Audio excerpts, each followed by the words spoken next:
A very good morning to everyone out there. Welcome to part two of our Mental Wellness Wednesdays. Thank you for everyone who came last time, and those videos are still available.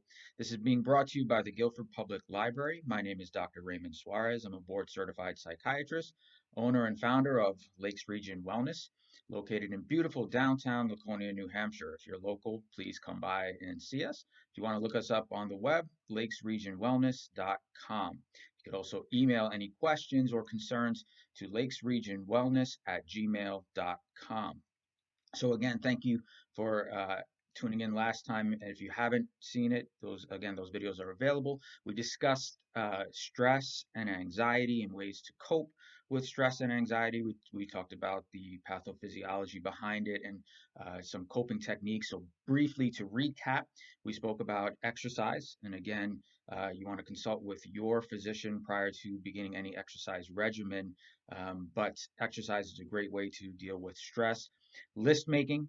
List making helps to relieve stress and anxiety. A great book for that would be The Checklist Manifesto by Atul Gawande.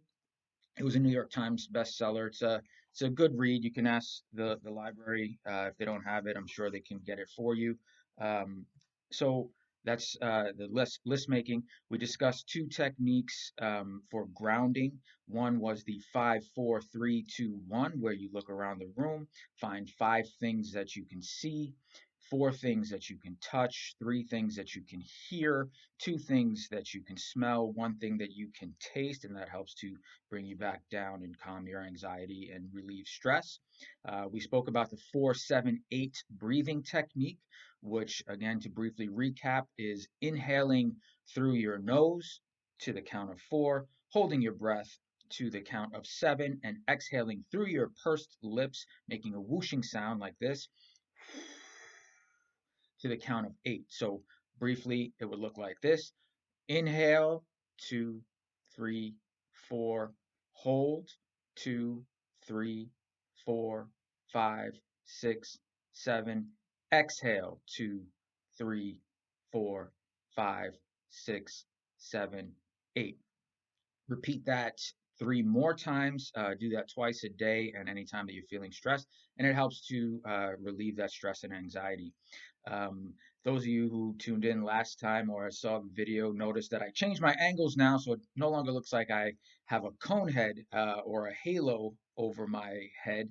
Um, and I appreciate those comments. And I do, you know, it is important to learn to laugh at yourself and find joy in the little things in life, which brings me to the point of this discussion, which is laughter.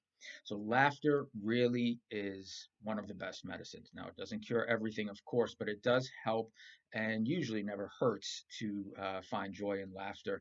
So, again, pathophysiology wise, why is laughter important? So, laughter actually triggers the stress response, but it also helps to decrease it. So, first, it triggers the stress response, things get built up, and then there's a release.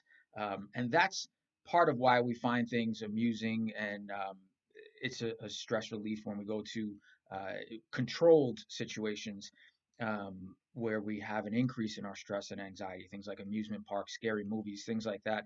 But laughter is an amazing tool that we all can use to decrease stress.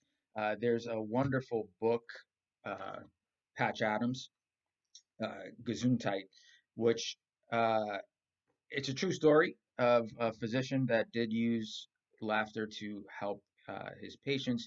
Robin Williams, most people are familiar with the Robin Williams version of it. Again, that's a great read for, especially if you're a health practitioner, but it's a great read for anyone out there and points out the fact that laughter is important.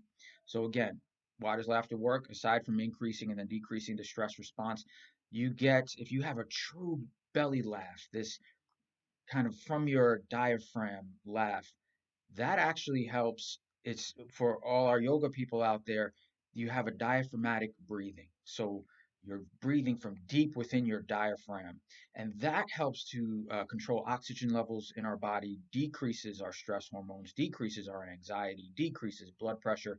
So a good belly laugh is always a good way to go. Sometimes it's hard to find, but again, if you don't take yourself too seriously, you can find those things in everyday life. So when you're feeling stressed, it's always a good idea. Try to watch a comedy on TV, watch a comedy, stand-up comedy that you may like. Get a joke book that has some jokes in it. You know, how many psychiatrists does it take to change a light bulb? Just one, but the light bulb has to want to change. That's my little plug for a joke today. Um, so that being said, you guys do want to change. You're here, you're watching, so that's a good thing. That's step number one. Try to find humor in things. Humor also brings us together. It helps to, you know, bridge these gaps that we may have, which is why, you know, kind of risque comedy is funny because it points out facts in life and brings it to a comedic level. Always be respectful of each other and be kind to one another. But comedy is a great way. And when you think about where in the body are we ticklish when where we're sensitive to things, there are areas that actually we're very vulnerable to. So, and that's also the reason why you can't tickle yourself. So, areas in your neck, under your arms, you know, the soles of your feet, behind your knees, these areas we're very sensitive to. There are very large arteries that run through most of these areas. There's also a lot of nerve endings in those areas. Why? Because we want to protect those areas from any kind of danger.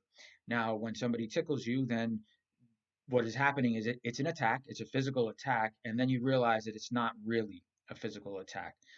And that becomes, again, the stress level was up and then it decreases. And that's what we find humorous.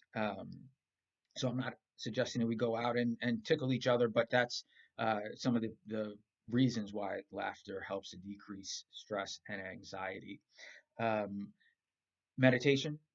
Meditation is a great way, again, playing off of the yoga breathing for laughter. Meditation, yoga, these mindfulness practices help to ground us. They help to decrease our stress level. There's actually been studies done that show with functional MRIs in the brain, continued mindfulness practices, including things like yoga and grounding techniques, actually make physiological changes in the brain, in the areas that we deal with stress and anxiety. So this is a scientific fact that it can help to rewire our brain. There's some good books for that as well. Uh, this one here, which is Meditation Interventions to Rewrite the Brain. This is by Jeff Tarrant. This is a great book to get some quick tips on some meditation techniques. For kids out there, this is a great one. Yoga and mindfulness practices for children. It's an activity and coloring book, but it goes through some yoga techniques. And remember, anxiety and stress look very different on children. They may present more with somatic, so physical kind of complaints. But this is a great way to go through some quick and easy things with your family, with your friends. Um, Anxiety, if you really are feeling anxious, your children are feeling anxious. There's another good book, Dragon Warriors by Dawn DePasqua. This is a great technique. I've used this in my own practice with kids. It takes you through different ways that anxiety manifests itself in children, and it helps kids to understand and verbalize their feelings. So, with that being said, you know, with the mindfulness practices, with the yoga practices, safe space. So, an assignment for everyone today is to go out there in your home, in your own environment, and make a safe space for you. It should be a space that is not going to be heavily trafficked, that you can go to. Doesn't have to be a large space, preferably actually a small space, which is more, um, it feels safer in a small environment. So, go find a place in your home. That you can kind of go away to and have your safe space when you don't feel comfortable and you need to meditate, you need to ground, and it's a good kind of practice to have. It's also a nice place that you can have in your mind. And when you're feeling stressed, if you're outside of your home, you can go bring yourself back to that space psychologically and think about, what does my space look like? Where am I? Design your space, make it comforting, put things, positive things there, things that make you happy, maybe things that make you laugh. Put those in your space so that you can go and get relief when you need it. So those are our quick tips for today with some reads. Again, if you have any questions, concerns, please feel free to contact us at lakesregionwellness.com. Contact the Guilford Public Library or your local public library to get the books that I recommended. And be kind to yourself and each other and stay healthy.